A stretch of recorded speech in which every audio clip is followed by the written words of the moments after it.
Well guys, we're here. This is Lake Okeechobee. Pretty massive lake. Awesome bass fishing, crappie fishing, bluegill, shell cracker. There's our crane that's not ready naturally. So if you see that articulated dump truck coming in there, we had to snake our way through there, and then we come right through here and had to make a U-turn. It was pretty tight. We got some on the side of the trailer. We got a little bit of lime rock that we'll have to deal with.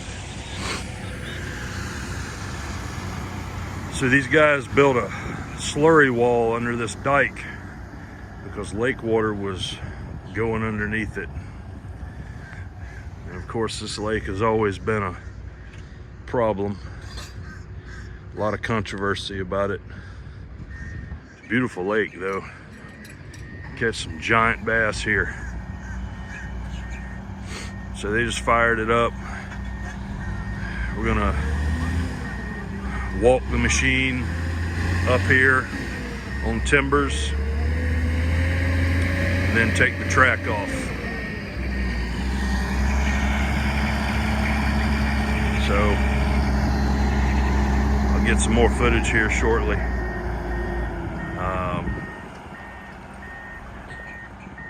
We'll see how it goes. If I cannot, I use the bad way. I cut him by cutting torch. So guys, he's trying to get this bolt out here. So yeah, he has all the other ones out. It's the bolt that keep it tight, the tracks to this part. So once you remove that bolt and you lift it, this one will move up this much because you have one locker in the bottom. So after that you can close the tracks. So we're in a holding pattern. Worst comes to worst, we'll put the blue nose wrench on it and burn it out. Be back. So guys, this reminds me of the working at the precast when I worked for my dad. Very similar situation. Guess I need to turn the lights off on the truck, but you can just see that how brutal the environment is, and you just have to do what you have to do. These guys are working hard to get this off, and you're never working in a clean shop. This is the life I've known all of my life, even from a kid. It's always been this way. Never matters. Get a new machine and it looks like this in almost a week. But these guys are real nice to work with. They're busting their ass to get it. They'll get it out of there and we'll get loaded up. So just thought I'd give you a little insight there. This is the Liebherr 855. They're gonna take the smokestack off, the guardrail, this walk platform. There was a roof sticking off the side that they've already taken off. So we should be able to get down to legal widths by our permit and height, weight wise.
guys. You see that can of Schaefer sitting there?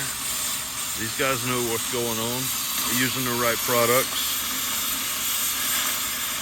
So I guess he's burning both of these out. Hopefully we get loaded here soon. Because the last part of the video got cut off. Got a phone call from Charles. Charles is my superintendent. Has worked for me for 20 years. And got a little problem on a job and they need some assistance. So hopefully I can get loaded and get back to Jacksonville and look at their drawings and solve their problem and head out in the morning towards Milwaukee. But these guys are doing a fine job.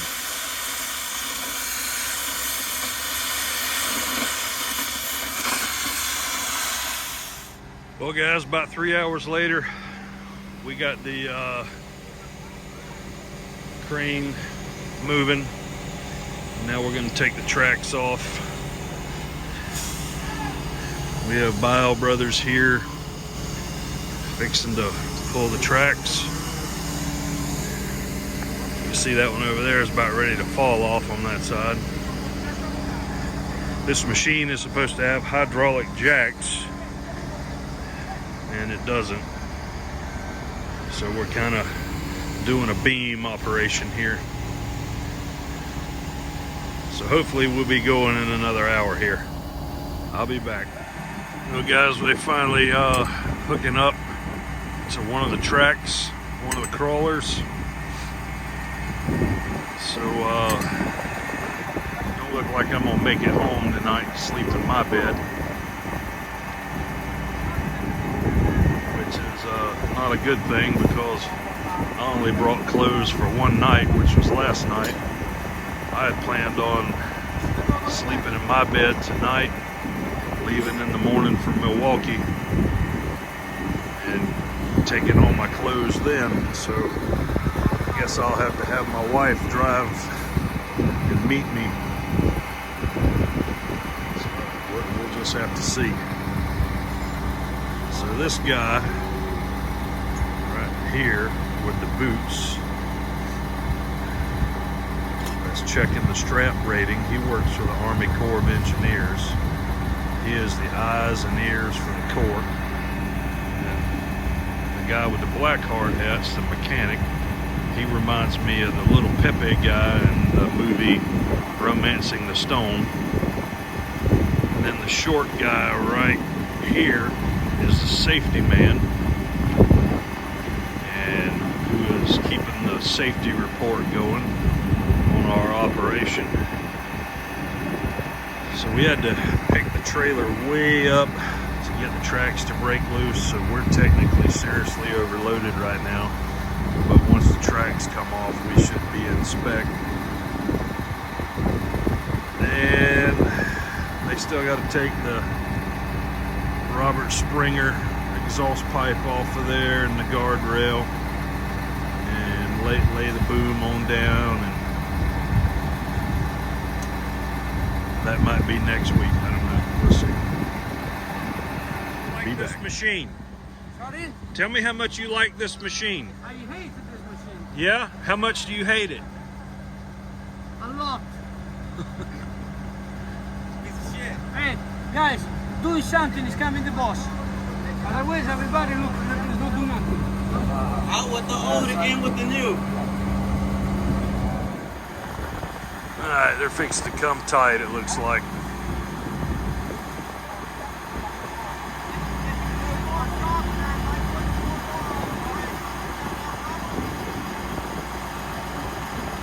He's asking if they got enough rubber. I like these guys, they're something else. Especially the guy that looks like he's from Colombia. So this should take a shade bit of weight off the rig.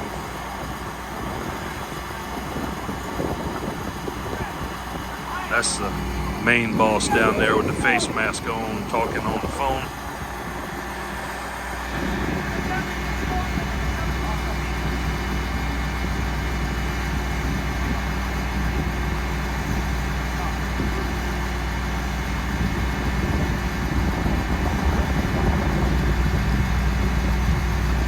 got to have a safety meet. So we just had a safety meeting there. They just designated that gentleman the rigger. He just signed the paperwork with the safety man. So we're going to pull this track, swing it out, get it 2 feet off the ground. We have to hold it steady for 5 minutes for a safety test of the crane before we can fully swing. And that's one thing about most everything that we work on is everybody is very risk adverse. Like we do stuff for a lot of the solar stuff, and if there's a lightning strike within 4 miles, they make everybody leave the property. Just, you know, safety is everything. And it didn't used to be that way many years ago. And I know I say safety Sally's a lot of the time, but we actually had a gentleman. We had some Bucyrus area rough terrain cranes a long time ago, and the rigger would ride on the side of the crane as they would drive around, and this hydraulic oil on the crane, he slipped off and the rear tire run over midsection of the rigger, and he was in the hospital for a day or two, but he ended up dying. So, you know, risk is you just have to be safe. So they're tying a lead line to the track right now, and we're getting ready to come tight here in just a minute. Again, you see that can of Schaefer's there. I am a Schaefer's fanboy. So here we go. We're gonna have another talk. They're following the procedures of the safety procedures, and you know, that makes things very expensive. They're already going to be into me for about 6 or 7 hours of detention time, which is you know, pretty typical for a government job, I guess. So we're going to see how this goes.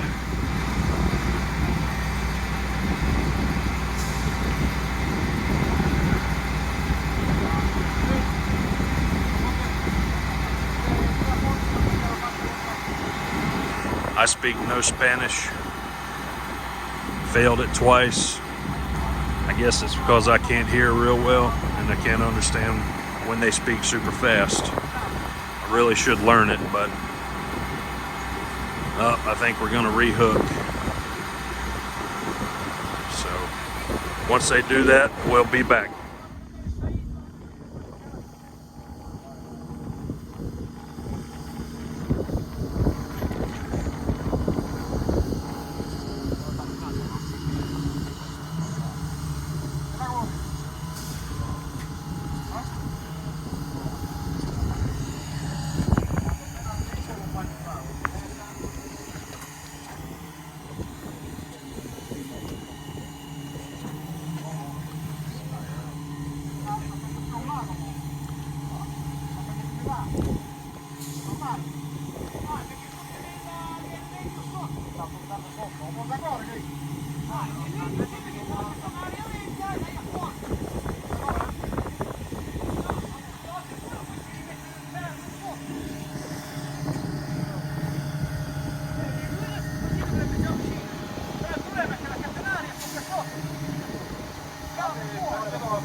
Alright guys, so they're gonna do their